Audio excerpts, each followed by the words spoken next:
53,200 Swiss francs for a Toyota that hits 100 in 5.2 seconds and carries a 10-year warranty. That is the price at the Martigny Motor Show. Panoramic roof and mineral black two-tone included.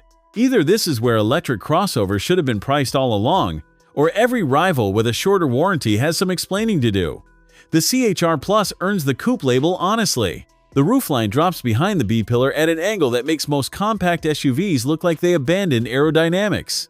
Hidden rear door handles dissolve into the bodywork until you have to show passengers where to grab. 20-inch wheels fill the arches cleanly. In mineral black, the two-tone roof creates a floating effect that single-color versions cannot match.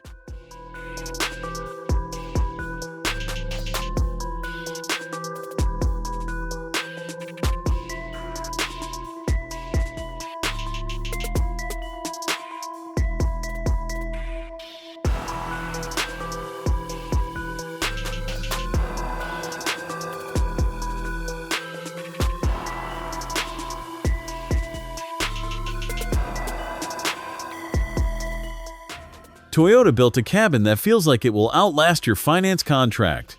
The 14-inch touchscreen dominates the dashboard, and the integrated climate dials on its lower edge are the best digital physical hybrid control I have used at this price.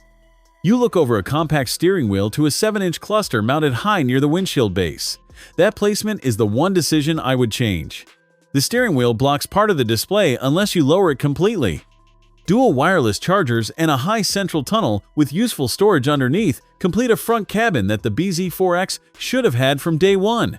The price gap between this and the L-Roc in comparable spec is the number that settles whether the warranty argument holds, and that figure lands in the verdict. Sit behind the driver, and the first thing you notice is the floor height. The battery underneath raises your knees upward, and after 20 minutes you feel it. Legroom is adequate, better than the old C-HR. Shoulder room handles 3 abreast. The problem is light. The coupe roofline steals window area. The dark trim amplifies the cave effect, and without the panoramic roof this show car has, the rear feels genuinely oppressive.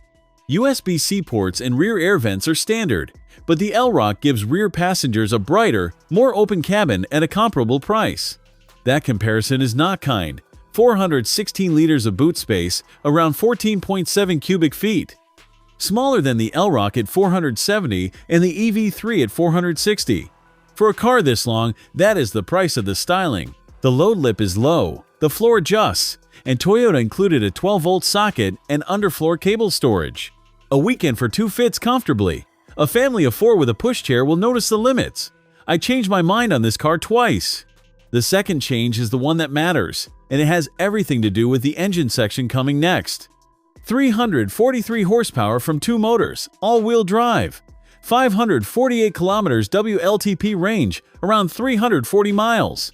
150 kilowatts DC charging, 10 to 80% in 30 minutes. 4 regen levels on the steering wheel paddles give you one pedal control that the BZ4X made you work harder for. The heat pump is standard, which protects winter range where it matters most. 49,900 Swiss francs before options. The L-Roc costs less and gives you more boot, a brighter rear cabin, and sharper handling. What it does not offer is a 10-year warranty covering 185,000 kilometers, 343 horsepower, and 5.2 seconds to 100. Toyota built a car that wins the ownership argument and the spec sheet simultaneously. If the rear cabin were not as dark as a cinema with the lights off, this would be the easiest recommendation in the segment.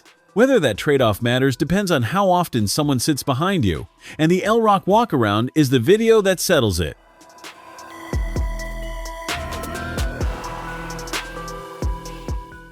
Thanks for watching. If you enjoyed this video, hit that like button and subscribe for more content just like this. Leave a comment below with your thoughts or questions. I read every single one. And don't forget to click the bell icon to get notified about my next upload. See you in the next video.